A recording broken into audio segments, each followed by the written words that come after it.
네, 요한복음 강의 8번째 시간이고요. 제목은 포도주 표적, 포도주의 표적. 요한복음 2장 1절에서 11절까지 말씀입니다. 요한복음 2장 1절부터 11절까지 같이 보도록 하겠습니다.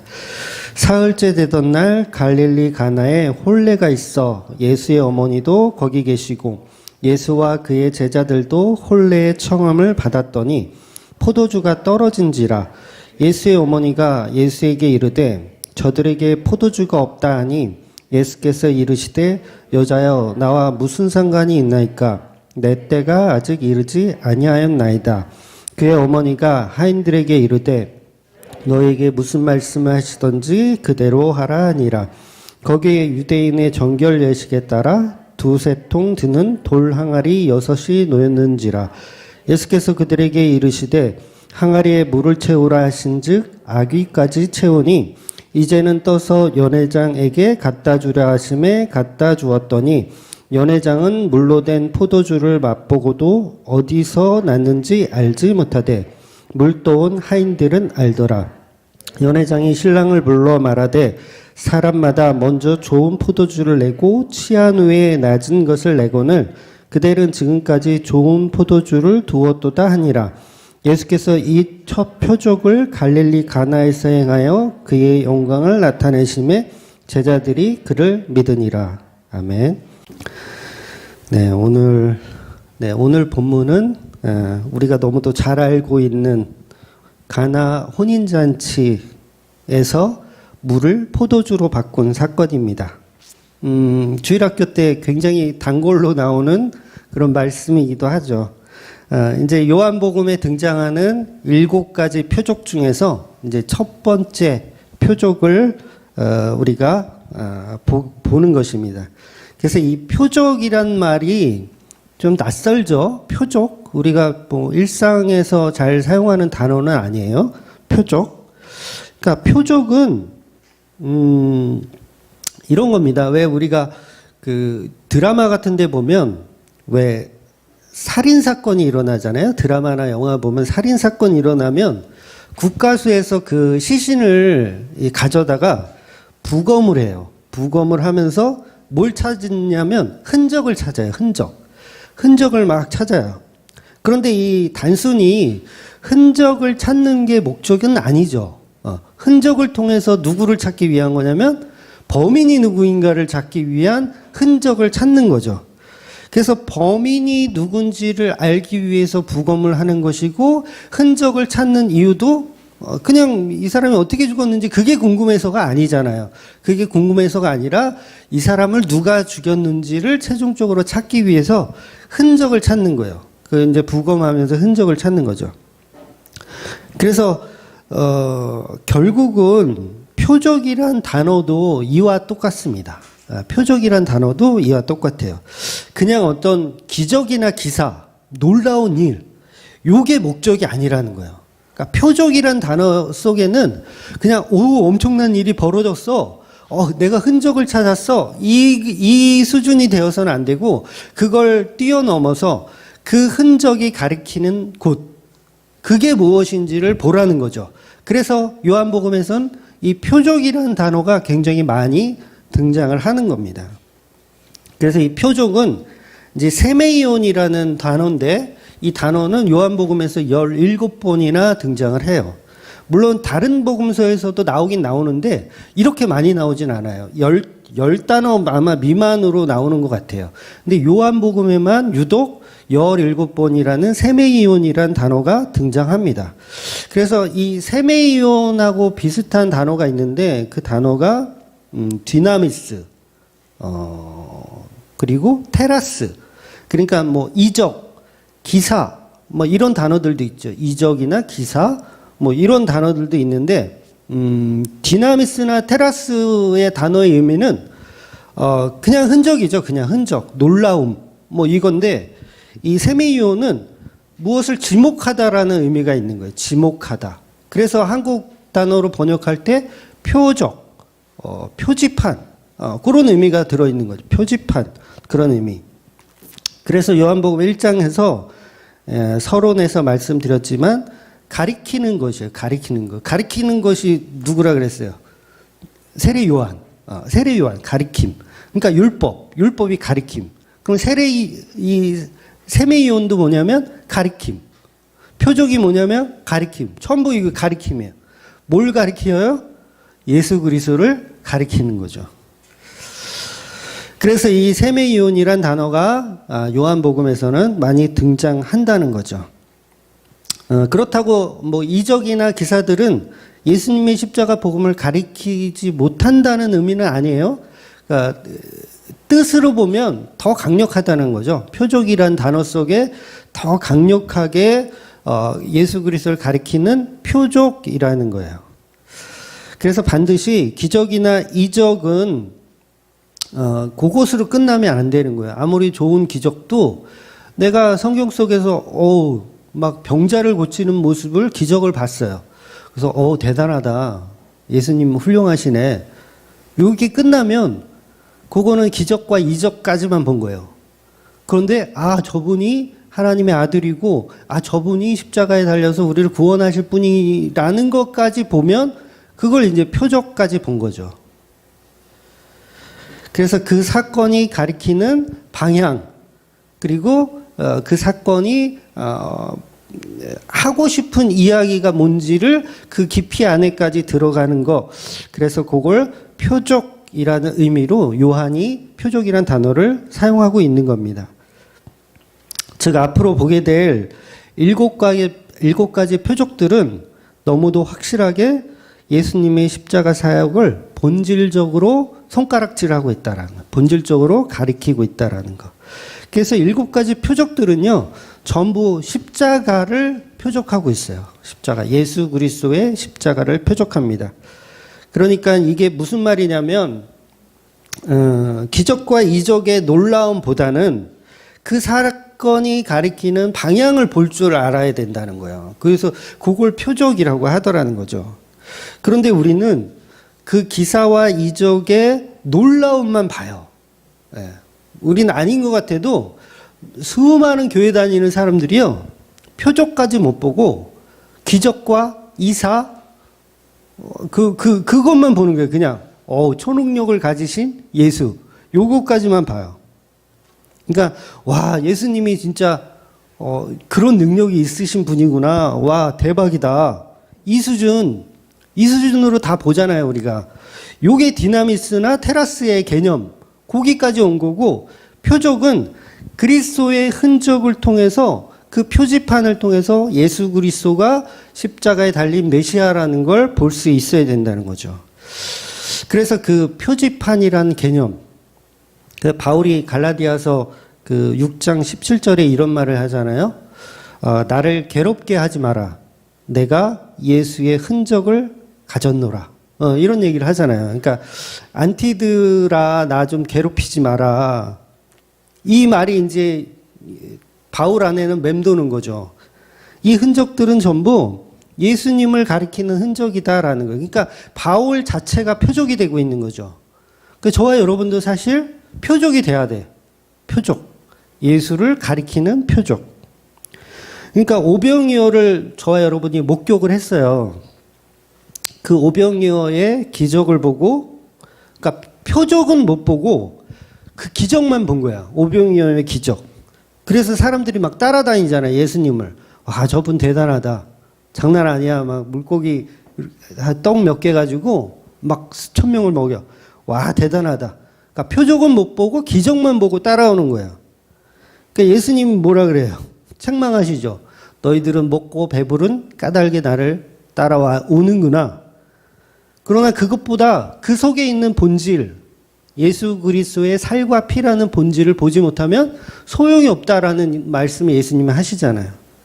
그러니까 기적과 표적의 차이를 아시겠죠?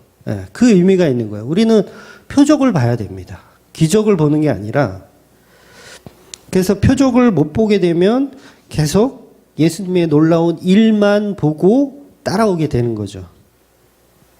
그래서 오병이어의 기적이라는 표현보다는 사실은 오병이어의 표적이라는 말이 사실 더 맞는 거죠. 근데 어떤 문자적인 해석 가지고 이렇게 나는 잘났다, 너는 못났다, 이렇게 하라는 얘기가 아니라 그 세메이온이라는 뜻이 담겨져 있는지를 우리가 알아야 된다는 거죠. 그러니까 단순히 먹고 배부른 것 때문에 예수를 믿는 게 아니라 그 먹고 배부른 그게 예수님의 살과 피라는 것을 가리킨다는 표적을 아셔야 된다는 거죠.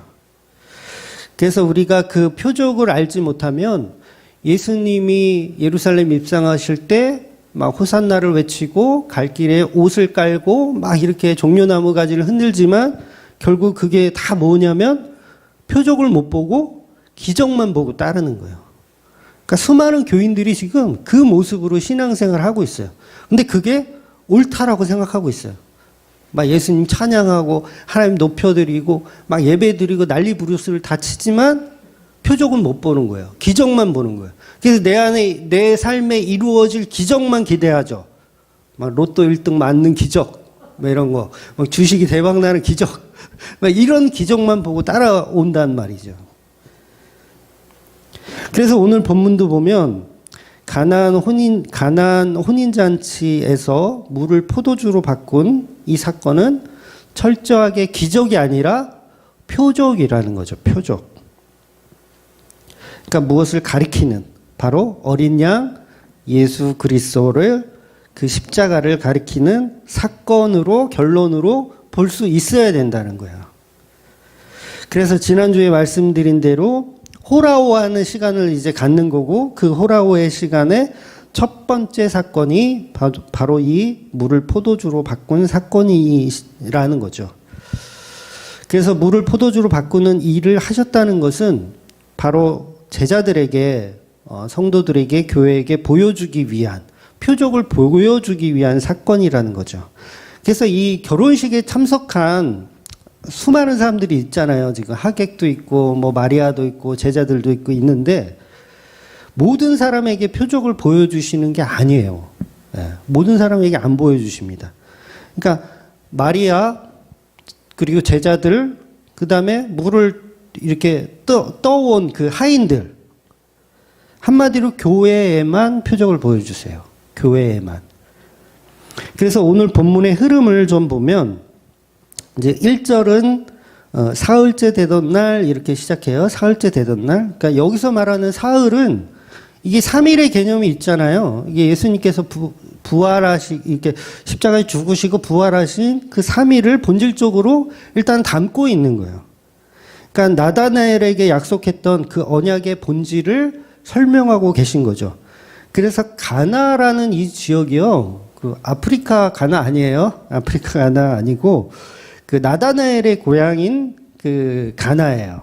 그래서 나다나엘에게 뭔가를 지금 설명해 주고 싶은 거죠. 왜 약속했던 그 나를 따르라, 내가 호라워 해주겠다, 와서 보라, 요 개념을 이제 풀어주시는 거죠. 그래서 사닥다리가 뭔지, 지난주에 말씀드린 사닥다리가 뭔지 내가 확실하게 보여줄게. 너의 고향으로 가자. 그리고 나다나엘의 고향에 가게 돼서 사흘 만에 이 표적이 보여지는 거예요. 사흘 만에. 이해가 되세요? 그러니까 십자가 사건 이후 부활까지를 설명하고 있는 사흘째 되던 날이란 표현을 들어가고 있는 거죠. 그래서 이 사건 자체가 제자인 나다나엘에게 교회죠. 교회에게 믿음을 주기 위한 사건이라는 거예요. 그러니까 한마디로 이 표적의 시작은 복음을 전할 때가 되었다는 것이고, 죄로부터의 구원이 시작되었다라는 의미. 그래서 부활의 날 사흘 후에가 개념적으로 등장하는 거예요. 그리고 이날 첫 번째 표적을 보여주시는 거죠. 그리고 우리가 읽은 1장에 보면 이튿날, 이튿날, 이튿날 이렇게 반복적으로 나와요. 그러니까 3번 나오죠. 그래서 이 기간을 합치니까 정확하게 6일이에요. 6일. 6일. 이 6에 대해서는 제가 여러 차례 설명드렸죠. 그래서 이 6일째 되는 날 서론적으로 이 요한이 일부러 서론적으로 6일을 강조해서 설명하고 있는 거예요. 그래서 6일이라는 숫자가 등장하고 돌 항아리가 6개가 등장하고 결국 창조의 질서 속에 6이라는 숫자를 설명해 주고 싶은 거예요. 그래서 6을 완성하시는, 율법을 완성하시는 그 장면, 그래서 안식일의 표적을 보여주시는 개념으로 설명하고 있는 거죠. 그래서 이 첫 번째 표적은 당연히 이제 천국 결혼 잔치, 그 개념을 비유적으로 표현하고 있는 거예요. 그러니까 가나 혼인 잔치라는 인간들의 결혼식을 들어다가 천국의 혼인 잔치를 지금 비유적으로 설명해 주고 있는 거죠. 요걸 표적이라고 하는 거예요. 표적. 그러니까 본질이 아닌 그 흔적을 통해서 뭔가를 발견하게 하기 위한 것. 그래서 이 혼인 잔치에 누가 초대되었습니까? 바로 예수님이 초대된 거예요. 성경은 분명히 예수님이 초대된 걸로 나와요. 그러니까 예수님도 초대되었고 예수님의 제자들도 초대된 거예요. 이거 놀라운 사건이에요. 그러니까 예수님이 초대되는 곳에 성도도 같이 가는 거예요. 그러니까 예수님이 천국을 가신다. 천국에 하나님의 허락으로 예를 들어서 뭐 초대를 받으셔서 천국에 가신다. 그럼 우리는 따라가는 거예요. 우리도 따라가는 거예요. 일부러 성경은 누구의 결혼식인지는 안 나와요. 도대체 이날 누구 결혼식인지 안 나와. 왜 이런 사실 이 결혼식의 주인공은 신랑 신부잖아요. 근데 신랑 신부는 어디서 뭐 하는 사람인지 나오지도 않아. 근데 초대된 거는 예수님과 예수님의 제자들이라는 거죠. 그래서 이건 신랑 예수와 신부된 교회의 결혼식을 비유적으로 설명하는 겁니다.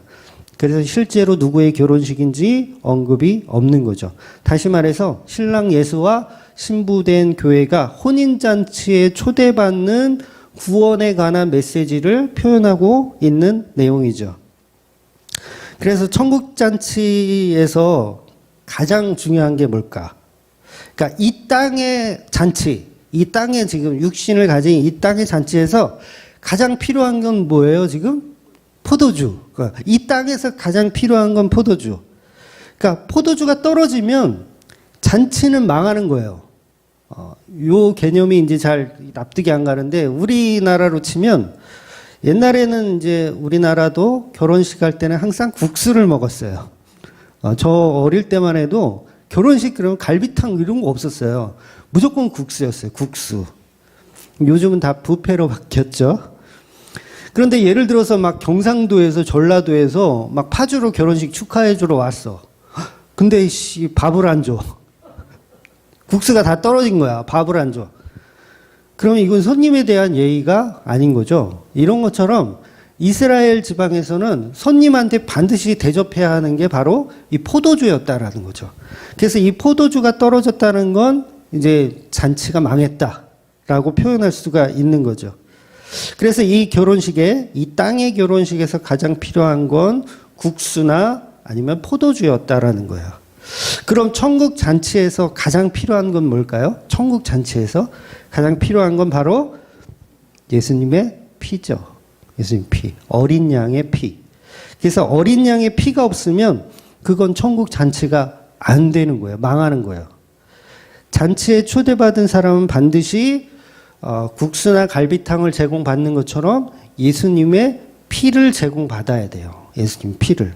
그래서 요한계시록 19장 9절에 보면 천사가 내게 말하기를 기록하라. 어린 양의 혼인잔치에 청함을 받은 자들은 복이 있다고 하고 또 내게 말하되 이것은 하나님의 참되신 말씀이라 하기로. 그러니까 어린 양의 뜻은 여러분 다 아시죠? 어린 양은 6월절 어린 양을 표현하는 거예요. 성경에 나오는 어린 양 그러면 6월절의 어린 양의 핏부림으로 천국 잔치가 이루어지는 것을 상상을 하셔야 돼요. 항상 제가 어린 양 예수 그러면 핏부림의 예수, 6월절의 예수 이렇게 생각하시면 되세요. 그래서 인간들 입장에서는 출애굽하는 날이 이제 어린 양을 잡는 날이잖아요. 근데 어린 양의 입장에서 보면 어떻게 되냐면 자기 돌잔치 날 자기가 죽는 거예요. 자기 돌잔치 날. 그래서 1년 된 순양으로 잡거든요. 그러니까 어린 양이죠. 1년밖에 안 된 어린 양을 잡아서 6월절에 핏부림을 이렇게 해서 우리가 사는 건데 이 어린 양 입장에서는 나 오늘 돌잔치 해야 되는 날인데 나를 죽이네? 그러니까 이 돌잔치 하는 날 기쁘고 즐거운 날이잖아요. 그러니까 예수 그리스도께서 천국 잔치를 해요. 결혼식을 해요. 기쁘고 즐거운 날인데 예수님은 피뿌림으로 죽는다는 거예요. 그러니까 천국 잔치도 신랑 예수님이 축하받아야 하는 결혼식인데 그 결혼식은 기쁜 날인데 그 기쁜 날이 예수님의 피로 만들어지는 날이더라는 거예요. 굉장히 아이러니하죠.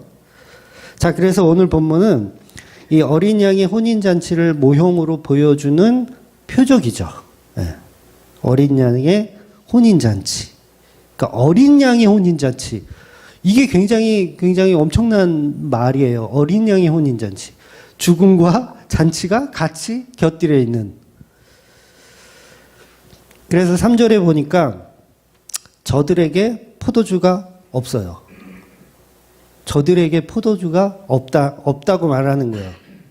그러니까 한마디로 천국 잔치를 하는데 예수님의 피가 없는 거예요. 어린 양의 피가 없는 상태예요. 그러니까 우리가 신앙생활을 하면서 얼마나 신앙생활 열심히 합니까? 교인들이. 이 코로나에도 막 새벽 예배 다 하는 교회 있더라고요. 뭐 월상 예배도 하고요. 밤 9시에 모여가지고 매일 모여가지고 기도하는 교회들도 있던데 그 열심 자체로 비난하는 것은 아니지만 그 열심 속에 포도주가 없다라는 거예요. 막 잔치는 벌여 뭔가 좀 뭐 축하해주고 뭔가는 있는데 거기에 포도주가 없다라는 거죠. 그러니까 예수 믿는다고 교회에서 신앙생활을 열심히 하지만 본질적인 예수님의 포도주가 없는 교회. 그러니까 예수님의 피와 무관하게 생활하는 교회가 그렇게 많더라는 거예요. 그러니까 지금 교회들이 그렇다는 거예요. 교회들이 열심은 있는데 잔치는 벌이는데 정작 포도주가 없는 거예요. 포도주가 없어. 그러니까 보통 오늘 본문을 가지고 많은 교인들이 이 내용을 묵상할 때 어떻게 합니까? 이 하인들의 믿음을 보아라. 이야, 이 순종하는 모습이 얼마나 갸륵한가.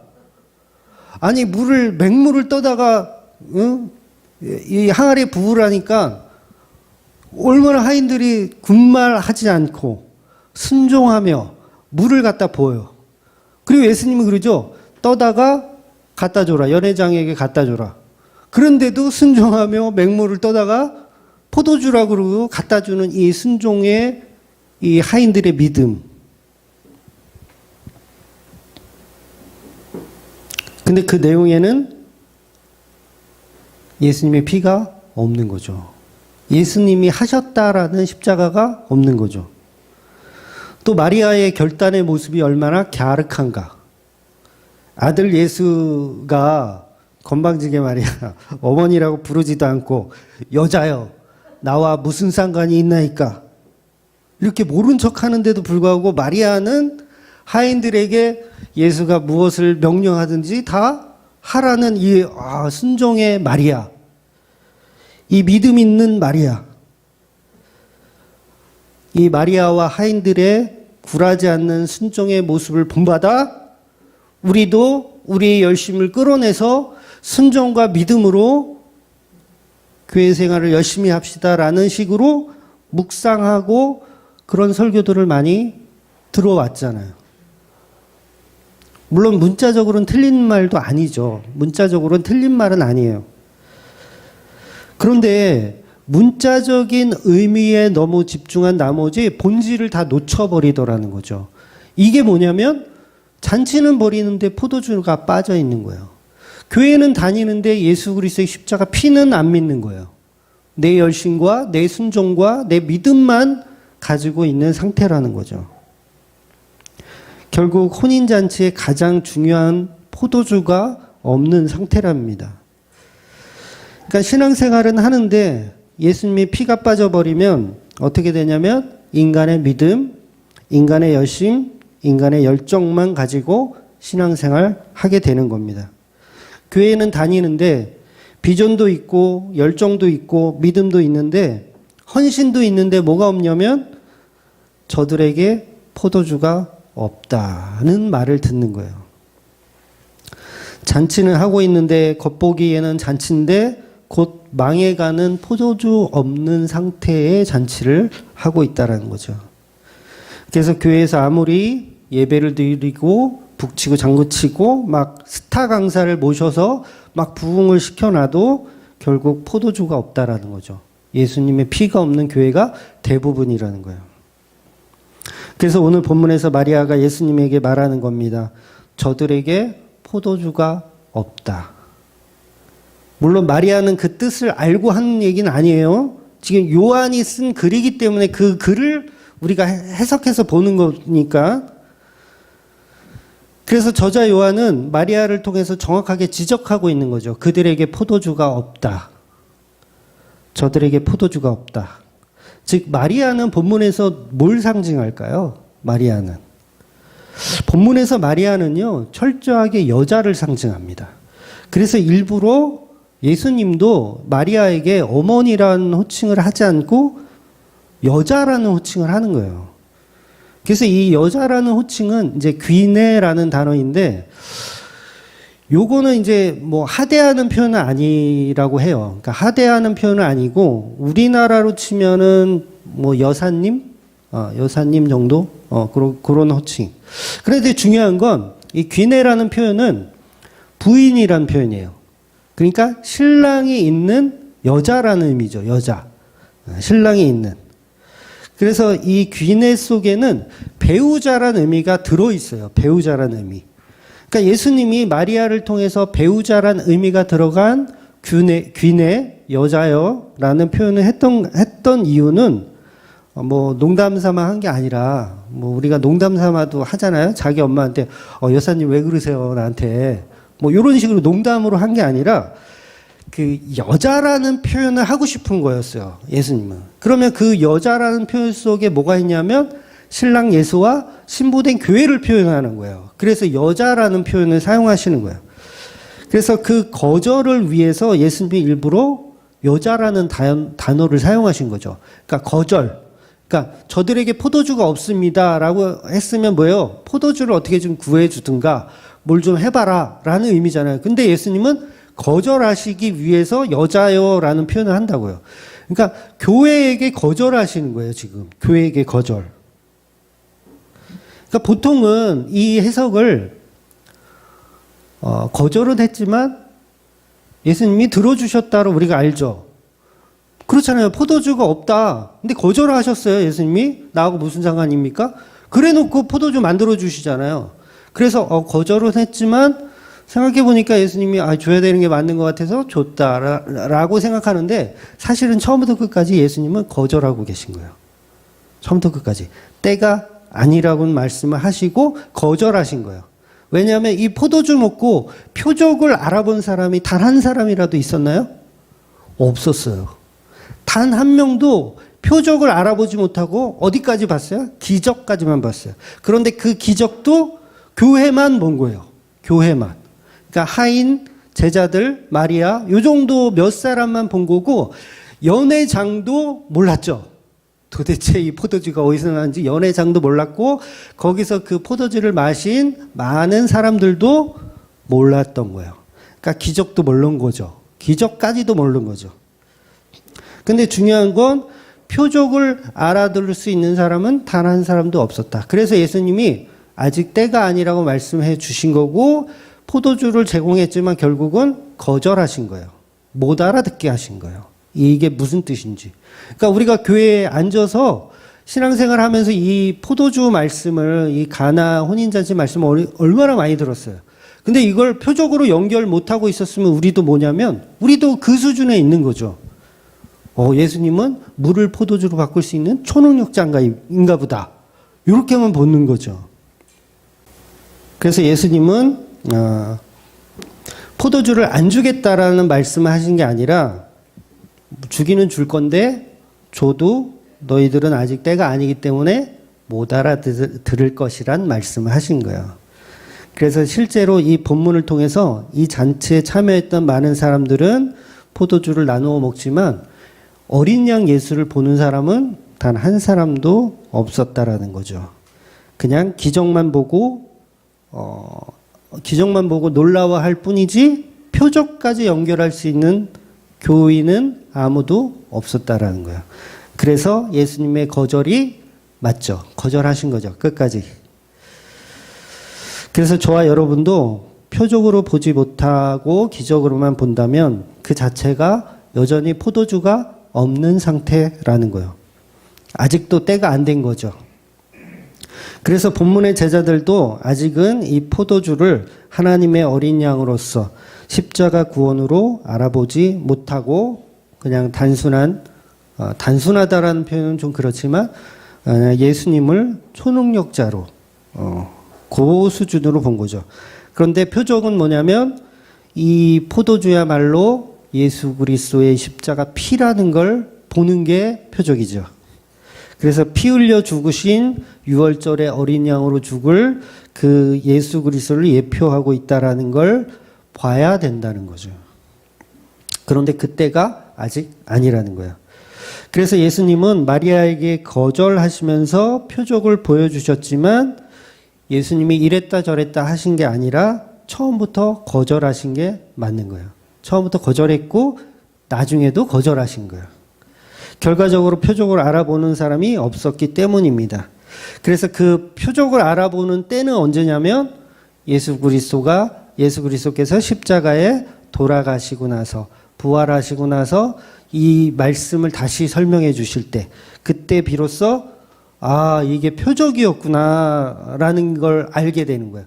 그러니까 그동안은 이 물을 포도주로 바꾼 사건을 기적으로 알고 있었는데 예수님께서 십자가에 죽으시고 부활하신 이후에는 이게 기적이 아니고 표적이었구나라는 걸 알게 되더라는 거죠. 그래서 비로소 그때가 된 거죠. 그때가. 그래서 9절에 보면 다른 사람들은 여전히 이 포도주가 어디에서 났는지 모르는 거예요. 심지어는 연회장도 포도주가 어디서 났는지 모르는 거예요. 그러니까 이들은 표적은커녕 기적도 안 보여주시는 거죠. 그 연회장 이후의 사람들은 표적은커녕 기적도 안 보여주시는 거예요. 그래서 그 기적은 제자들과 하인들만 아는 겁니다. 그런데 이 하인들과 제자들도 역시 세메이온까지 못 보고 표적까지는 못 보고 그냥 기적과 놀라움으로만 보는 거죠. 그래서 이 포도주 받은 이 연회장이 이제 포도주를 맛보잖아요. 이제 원래 연회장이란 사람이 이 잔치를 이제 주관하는 어떤 그런 사람인 것 같아요. 그래서 음식 같은 것도 먼저 맛을 보고 괜찮다 싶으면 제공하고 맛대가리가 없다 그러면 이건 빼 다른 거 뭐 이런 연회장이 있었던 것 같아요. 그래서 이 연회장이 하인들이 가져온 포도주를 먹어보고 맛있잖아요. 그럼 누구한테 감사해야 할까요? 한번 생각해 보세요. 당연히 예수님께 감사해야 되겠죠. 이 루트를 빨리 찾아서 이거 어디서 났냐, 누구한테 이거 받았냐 해서 루트를 찾아서 예수님에게 감사를 해야 돼요. 연회장은. 그런데 연회장은 누구한테 감사하는지 아세요? 신랑에게 감사해요. 신랑을 데려다 놓고, 신랑은 뭐예요? 여기서 나온 신랑은 아무것도 모르는, 누군지도 모르는 그냥 엉뚱한 사람에게 감사하는 거예요. 그러니까 이걸 문자라고 하는 거예요. 문자. 엉뚱한 문자적 의미로 찾아다가 감사하는 거예요. 그러니까 이것도 사실은 복음이 들어있는 상징적 의미인데 포도주를 먹고서 영광을 돌릴 수 있는 존재는 오직 신랑 되신 예수님에게만 영광을 돌려야 한다는 문자적인 메시지가 사실 여기 들어있는 거죠. 그러니까 기적은 아무에게나 보여주는 것이 아니라 또 보여준다 해도 표적으로 연결 못하기 때문에 예수님이 사랑하는 제자들에게만 보여주시는 거예요. 그리고 그 기적이 표적으로 바뀌는 시간이 3년 6개월이라는 거죠. 그래서 한때, 두때, 반때가 지나야 우리가 기적을 표적으로 이해하더라는 거예요. 그때 비로소 올바른 믿음을 가질 수 있습니다. 그래서 이런 연회장 같은 사람은 아무리 표적을 보여줘야 못 알아듣는 거죠. 그러니까 여전히 오병이어의 기적을 보고 떡 먹고 배부른 이유에서 예수님을 따라다니는 것 뿐인 거죠. 그러니까 병 고치는 거, 그 목적으로 예수님이 따라다니는 사람이 얼마나 많아요. 이 성경 속 이야기만 아니에요. 복 받고 싶어가지고 예수님 따라다니는 사람 지금도 많잖아요. 교회 안에서도. 오늘날의 교회들 똑같죠. 기적 보고 따라다니잖아요. 예수 믿으면 기적이 일어난다고. 어떻게 하면 부자 될까? 응? 이런 거. 만사형통. 교회 다니면 잘 된다니까 다니고. 그러니까 떡 먹고 배부른 까닭에 다 따라다니는 거예요. 그런 자들이 포도주가 없는 거예요. 포도주가 없다. 예수님의 피가 없는 거죠. 그런데 표적을 보는 순간 이 포도주가 예수님의 십자가라는 사실을 알았을 때 어떤 리액션이 나오는지 아세요? 내가 먹던 포도주를 토해낼 수밖에 없어요. 이 개념이 이해가 되세요? 그러니까 내가 혼인잔치에서 예수님이 만들어주신 포도주를 먹어요. 맛있죠? 막 먹는데 표적을 알게 됐어. 이게 예수님의 피구나라는 걸 알게 됐어요. 토해낼 수밖에 없겠죠? 이건 내가 먹을 수 있는 보혈의 피가 아니야. 나 같은 쌍스러운 인간이 이걸 어떻게 먹을 수 있어? 눈물의 포도주잖아요. 토해낼 수밖에 없는 거예요.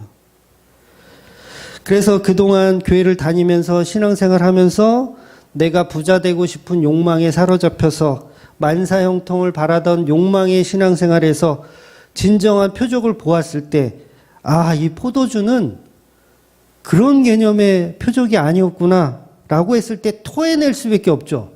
요걸 회개라고 하는 거예요. 토해낼 수밖에 없는 거예요. 내가 예수를 믿은 게 아니라 내가 교회 다니면서 내가 복받기 위해서 했었던 그 달콤한 포도주 마심, 요게 다 기적만 보고 따랐던 어리석음이구나. 이걸 토해내는 거예요, 우리가. 토해내는 거. 그 달콤함을 토해내는 거죠. 요게 회개예요. 그때부터 이제 진짜 예수를 믿는 거죠. 진짜 십자가에 죽어서 나를 구원하시기 위해 죽으신 그 사랑을 알고 믿는 거죠, 이제. 그래서 더 이상 달콤한 포도주가 없어도 나는 상관없는 거예요. 그 존재가 되는 거예요. 이게 교회들이 가야 할 길이라는 거죠. 그래서 교회는 먹고 배부른 모습으로 가는 게 아니라 굶주린 모습으로 가고 헐벗은 모습으로 가고 그런 모습으로 갈 수밖에 없는 거예요. 가난해지란 얘기 아니에요. 오해는 마시고. 그래서 인간은 간사하기 때문에 표적 아니면 그 기적으로 십자가의 본질을 도달하고 싶어 하는 거예요. 그래서 예수님의 십자가를 설명하기 위해서 양육의 시간이 필요했던 겁니다. 그래서 오늘 사건도 결혼식을 모든 이에게 보여주지 않고 제자들에게 보여주기 위함이에요. 그래서 11절에 보면 그의 영광을 나타내심에 제자들이 예수를 믿더라. 이렇게 결론 내고 있는 거예요. 그러니까 이 표적은 호라오, 와서 보라 하고 제자들에게 믿음을 주기 위해서 결론으로 유출해낼 수가 있는 거죠. 그러니까 제자들에게 믿음을 주기 위한 건데 지금 아무에게나 안 보여줬어요. 그냥 연회장에 있는 사람들 안 보여줬고 제자들만 보여줬어요. 그리고 나중에 이걸 표적으로 연결시켜 주실 거예요, 예수님이. 그래서 제자들에게만 표적을 보여주신 거고 제자들이 믿었더라라는 표현을 요한이 하고 있는 거죠. 근데 이 믿음은 바른 믿음은 아니에요, 아직까지는. 그 호라오의 과정 속에 있는 믿음인 거죠. 그래서 이 믿음의 확증은 십자가에서 이루어지게 되는 겁니다. 그래서 제자들은 예수님을 이제 확실하게 따르긴 하겠죠. 이 기적을 봤으니까. 확실히, 초능력도 있어, 우리 예수님은. 그러면서 따르기는 하지만 결국 십자가 앞에서 다 도망가는, 이 믿음이 헛된 믿음이었구나. 내가 토해내야 할 포도주임을 모르고 내가 마셔야 할 잔으로만 생각했구나. 라는 거예요. 그래서 이 사실을 십자가로 알게 되고 나는 죄인이로소이다. 라고 하는 거죠. 그래서 모든 말씀은 표적으로 보셔야 돼요. 그러니까 단어적인 어떤 그런 걸로 말씀드리는 게 아니에요. 기적이란 단어는 틀렸고, 이적이란 단어는 틀렸고, 그 얘기를 하는 게 아니라, 이적을 보든 기적을 보든 모든 걸 다 표적으로 보실 수 있어야 된다는 얘기죠. 그러니까 혼인잔치 보면서 아 이건 표적이구나. 오병이어 보면서 아 이건 표적이구나. 38년 된 병자를 고치는 거 보면서 아 이건 표적이구나. 전부 다 성경에 나오는 모든 말을 다 표적으로 보실 수 있어야 돼요. 그러니까 포도주를 만들어내시는 분은 예수 그리스도뿐이구나.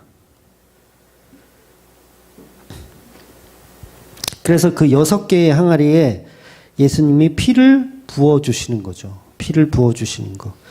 그러니까 율법으로 채울 수 있는 건 맹물이잖아요. 맹물. 그러니까 예수님이 그 율법으로 채운 맹물을 이제 완성해내는 것이요. 완성해내는 거. 그래서 십자가에 예수님께서 옆구리가 찔려서 물과 피를 쏟아내시고 만들어내는 포도주. 우리는 그거 마시는 거예요. 물과 포도주. 그거 마시는 거예요. 예수님이 십자가로. 그 달콤하게 맛있게 먹을 수 있어요? 토해낼 수밖에 없는 거예요.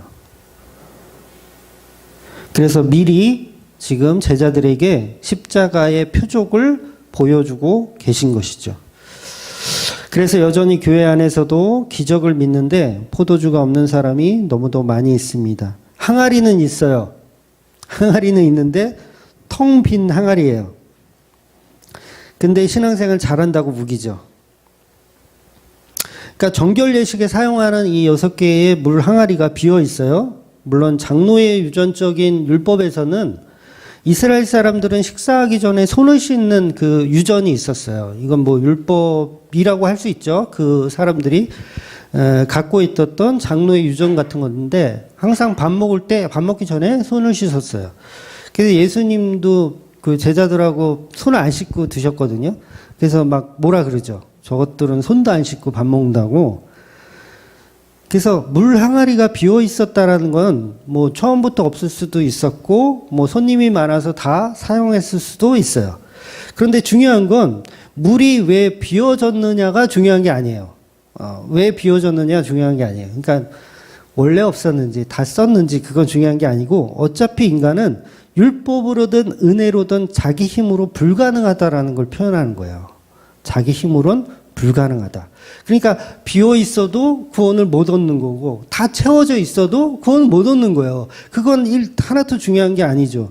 그래서 교회는 반드시 예수님의 십자가 복음으로 살 때 빈 항아리를 물로 채우는 하인들처럼 십자가 복음으로 살 때만 채워지는 거예요.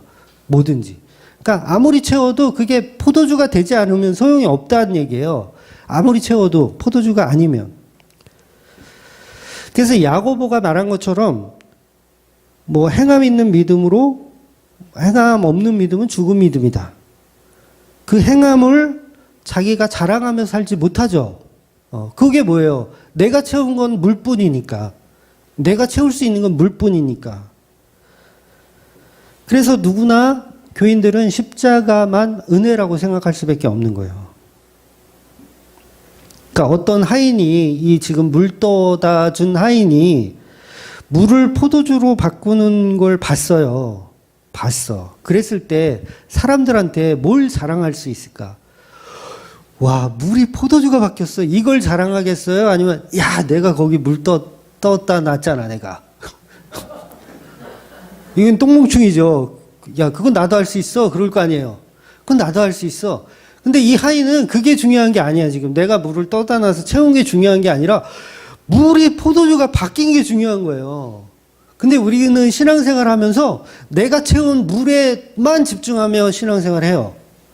이 똥멍충인 거예요, 이게. 똥멍충이. 누구나 할 수 있는 건데. 아, 누구는 못해? 병 낫고 부자 되고 그러면, 아니, 누구는 못해? 다 하지? 그러니까 물을 포도주로 바꾸신 예수님만 자랑할 수밖에 없죠. 그러니까 내가 떠놓은 물을 자랑하는 건 그건 바보고.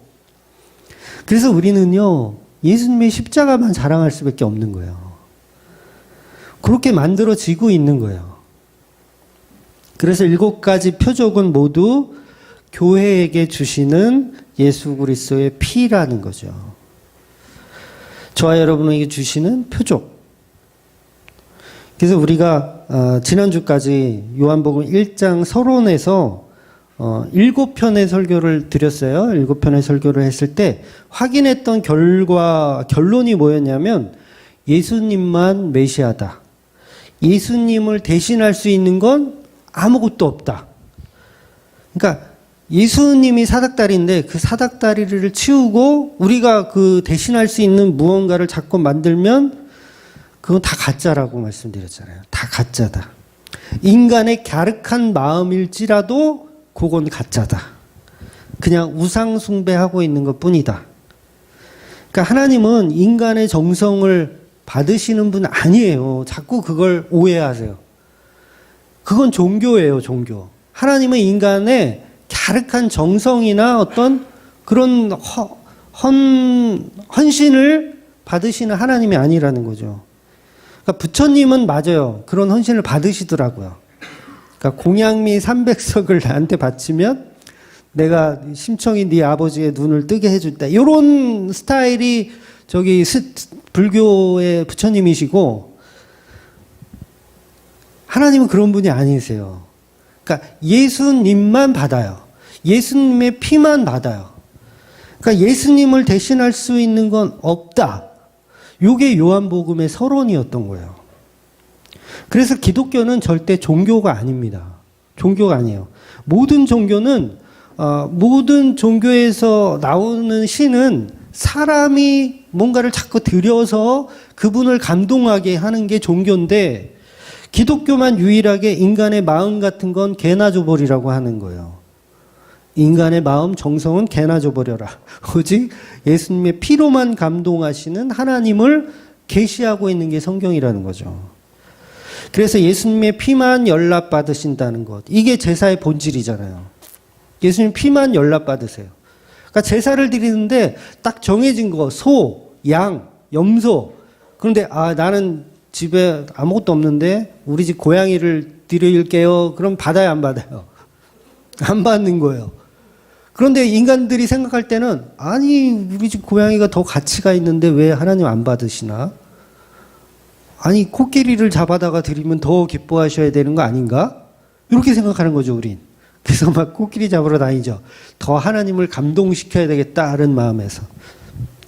근데 하나님은 예수님만 제물로 받으신다는 거예요.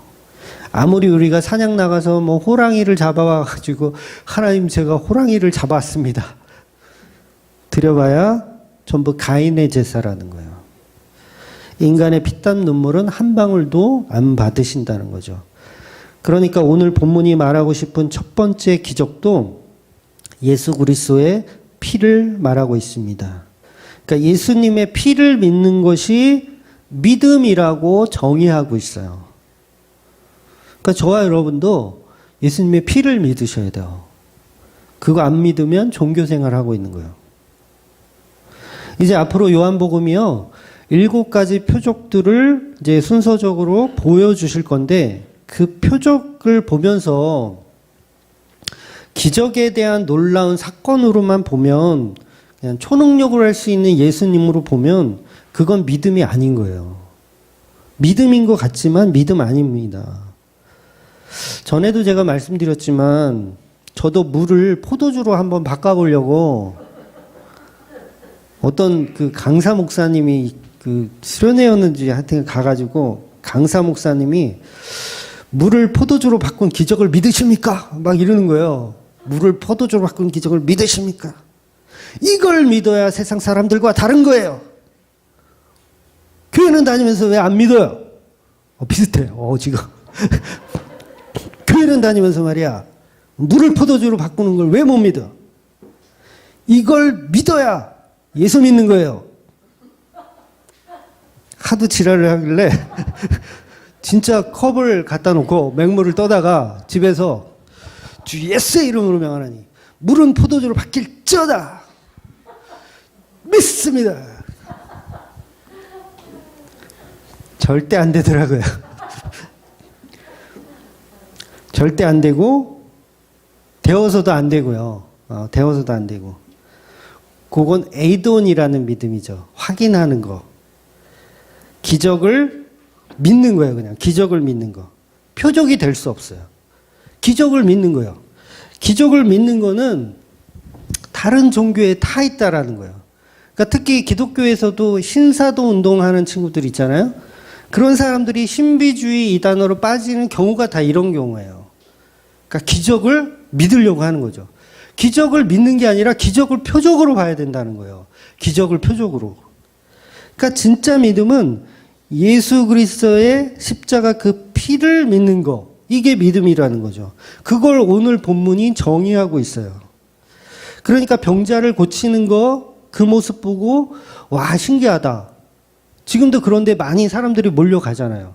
뭐 송기땡 장로라든가 막 이런 사람들 가는데 막 집회하면 막 사람들 막 몰려들잖아요. 막 병 고친다고 막 그러면서. 그런데 그게 뭐예요? 그 표적을 못 보는 거예요. 기적을 보는 거예요, 그걸. 그러니까 옛날에 그 포천에 가면 할렐루야 기도원이라고 있어요. 김계화 원장인가? 어릴 때 참 많이 갔어요, 거기. 하여튼 이상한 데는 제가 다 가봤어요. 전국의 암 환자들은요, 거기다 모여 있어요. 전국의 암 환자들은. 집회를 매일 해요, 매일. 그 원장님이 막 하얀 드레스 같은 거 막 너플거리는 거 입고 막 하여튼 뭘 해요, 뭘 해. 그리고 막 이제 이벤트가 딱 끝나면 이제 환자들을 막 침대로 이렇게 싣고 막 고쳐. 심지어는 요거는 제가 직접 보진 않았고 방송에서 봤는데 막 암덩어리 막 꺼내요. 뱃속에서 맨손으로 암덩어리를 막 꺼내. 와, 사람들이 자지러지죠. 와, 이건 기적이다. 근데 처음에는 뭐 한두 번은 진짜 암 환자도 이렇게 치료되는 역사가 있었나 봐요. 처음에는. 근데 이 사람들이 많이 오고 부흥되니까 나중에는 사기를 치더라고요. 그 동물 피 같은 걸 스펀지에 묻혀가지고 막 이렇게 숨겼다가 막 암덩어리 꺼내는 것처럼 막 이렇게 표현하는 걸 이제 방송에서 딱 걸려가지고 저거 됐는데 결국 그게 다 가짜 믿음이라는 거예요. 다 가짜 믿음. 그러니까 진짜로 했어도 그건 가짜 믿음이라는 거예요. 그러니까 결국 그 믿음은 십자가 앞에서 다 도망가는 믿음이라는 거예요. 여전히 표적을 보지 못하고 기적만 보고 따라다니는 믿음이라는 거죠. 그러니까 예수님의 피를 안 믿는 거죠. 그 표적을 안 믿는 거죠. 아니, 병자 고치는 거, 그거는 이단들도 잘하고, 그 다음에 이방 종교들에도 다 있어요. 제가 또 얘기하지만 옛날에 구인사. 이제 80년대죠. 80년대 초반. 그 구인사에도, 전국에 있는 환자들이 다 구인사라는 절에 몰려와요. 용하다는 소문이 퍼졌는지, 뭐, 우리도 저기 어머니하고 금천에 사는데, 거기가 아마 어디였더라? 하여튼간, 거기 소백산맥 있는 하여튼 거기에요. 근데 거기도 환자들이 얼마나 많이 오는지 몰라요. 근데 저녁마다 그 법전에서, 대법전에서 집회를 하는데, 이제 간증 같은 거를 이렇게 하거든요. 그럼 얼마나 환자들이 다 고침을 받는지 몰라요. 정말 용한 스님이세요. 정말 고침받아요. 코끼리 등 뭐 150만 원이다. 이걸 샀더니 뭐가 나았다. 류마티스 관절염이 나았다. 뭐 200만짜리 용등을 샀더니 당시 150, 200이지 지금으로 치면 1,500, 2,000만 원 수준인 거예요. 그렇게 돈을 내서 등불을 밝히면 부처님이 감동하셔서 병을 고쳐주신다. 이런 개념이에요. 근데 실제로 사람들이 많이 모여요. 많이 모인다는 건 그런 일들을 체험한 사람들이 실제로 있다는 얘기죠. 그 역시 뭐냐면 그건 믿음이 아니라고 성경이 말하고 있는 거예요. 그러니까 기독교를 자꾸 종교화하고 있는 게 뭐냐면 기적을 믿는 거예요. 기적을 믿는 거. 그러니까 어리석은 거죠. 그러니까 물을 포도주로 바꿨다라는 그 사건을 믿는 거는 믿음이 아니라는 거예요. 그 사건 믿어서 그거 어디다 쓸 건데요? 집에 술 떨어지면 그거 할 거예요? 매번? 아버지는 무슨 소주를 사오라 그래요. 물 떠다 오세요. 제가 바꿔드릴게요. 뭘로 바꿔드릴까요? 제가 저기 포도주, 소주, 맥주 다 바꿀 수 있어요.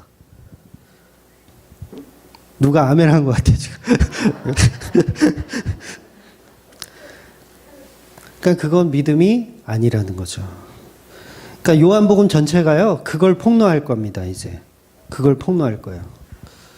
성숙하지 못한 믿음, 가짜 믿음, 여전히 기적 보고 따라온 것들을 다 모가지를 댕강댕강 쳐버리는 게 말씀이라는 거예요.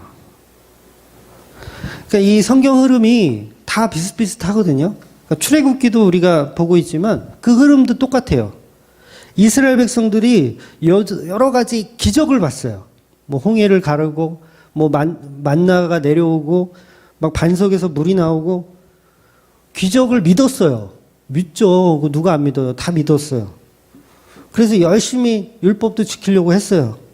그런데 결국 황금 송아지 앞에서 다 가짜라는 게 다 들통나잖아요. 믿음이 아닌 거죠. 그러니까 이 가나 혼인잔치에서 기적을 제자들이 봤지만 결국 7가지 표적들을 다 보지만 십자가 앞에서 다 도망가는 거예요. 결국 다 도망가는 자. 결국 표적을 보지 못하고 기적을 믿는 그 가짜 믿음. 그래서 진짜 믿음은 뭐냐면 십자가 지신 예수님을 믿는 거예요. 하나님이 천지를 창조하신 후에 이 세상을 멸망시킨 사건이 있어요. 창조하신 후에. 바로 노아의 홍수 사건이죠. 노아의 홍수 사건. 전 인류가 타락하여 전 인류가 다 죽습니다. 그때 은혜 받은 사람이 있어요. 바로 노아죠. 노아. 그래서 노아의 가족들은 방주에 타고 살아납니다.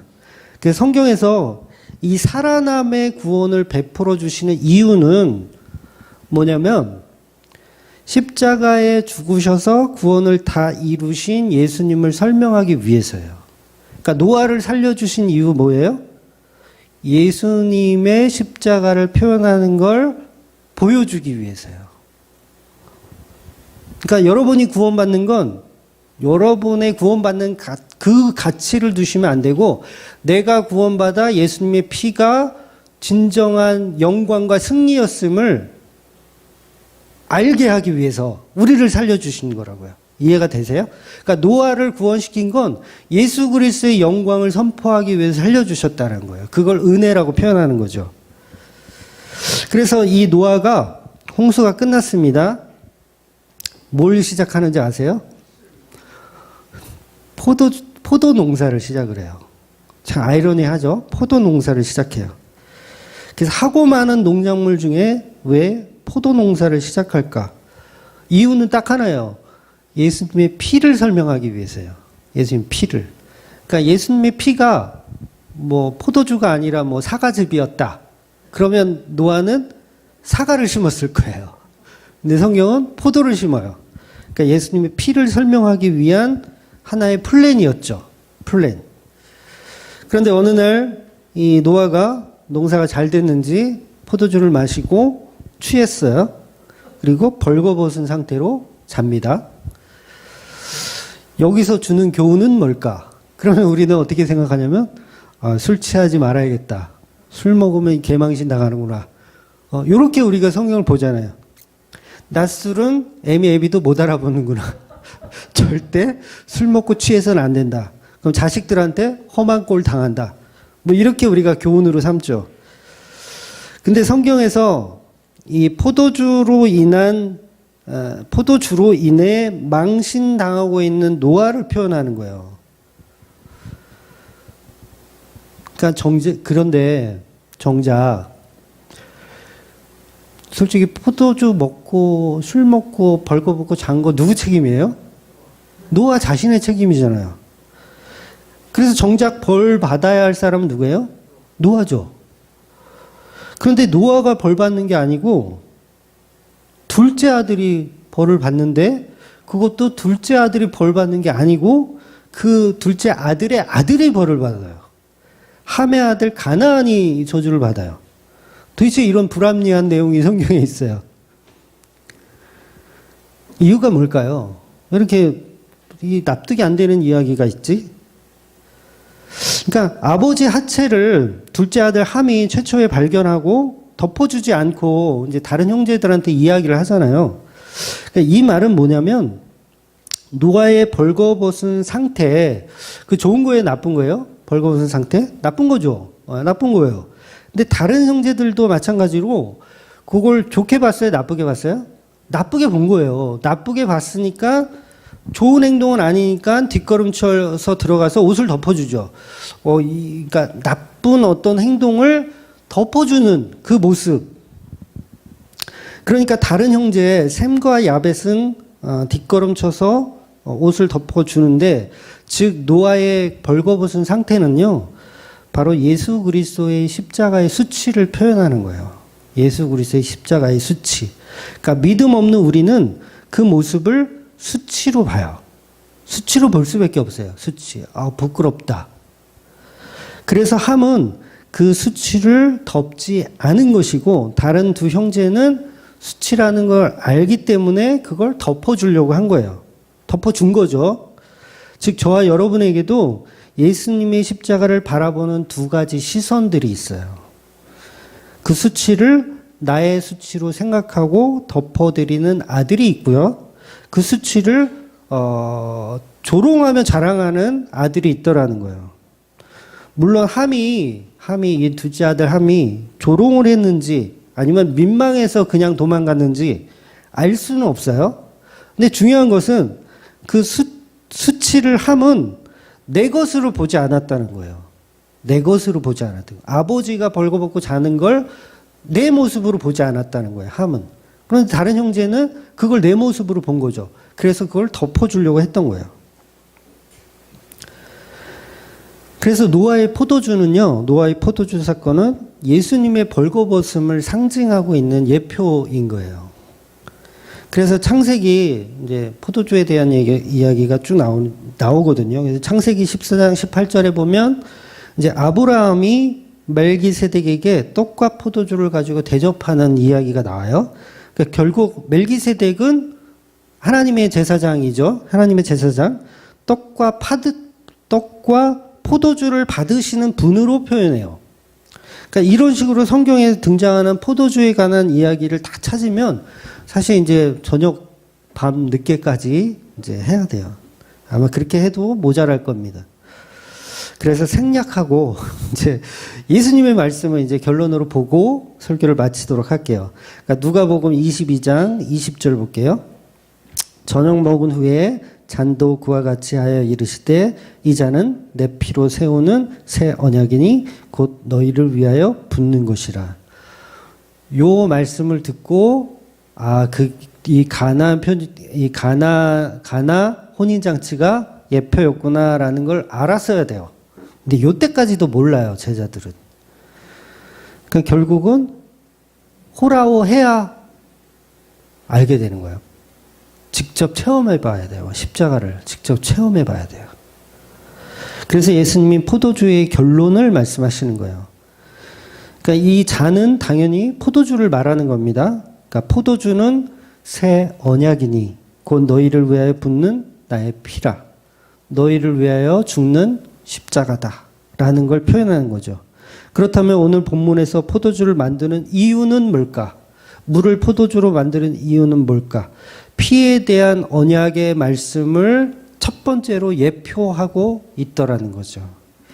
그래서 우리는 이 가나안 혼인잔치의 이 예표를 보면서 예수님의 십자가를 생각하셔야 돼요. 놀랍다. 이거 물을 포도주로 바꿀 수 있네. 나도 한번 해볼까? 요건 똥멍충이. 그래서 6일 동안 창조해 내신 교회를 만드시고 그 율법을 통해서 죄를 알게 하시는 역사, 그 죄를 알게 하시는 역사에 예수님의 보혈의 피가 반드시 들어가서 새 창조를 이루어내시는, 재창조를 이루어내시는 역사라는 거죠. 그래서 저와 여러분이 교회라면 오늘 물을 포도주로 만든 사건을 예수님의 십자가로 설명하실 수 있어야 돼요. 이해가 되세요? 네, 설명할 수 있어야 돼요. 이 혼인잔치에 이 물을 포도주로 바꾼 건 예수님의 피를 우리에게 제공해 주신 천국의 혼인잔치라는 거. 죽기까지 신부된 교회를 사랑하시고 신랑 되신 예수님께서 자기 돌잔치 날 죽음으로 우리에게 잔치를 베풀어 주시는 그 은혜. 그래서 우리가 먹을 때마다 마실 때마다 그 십자가 피의 은혜를 감사하며 사시는 저와 여러분 되시기를 주의 이름으로 축원드리겠습니다. 아멘. 기도하겠습니다.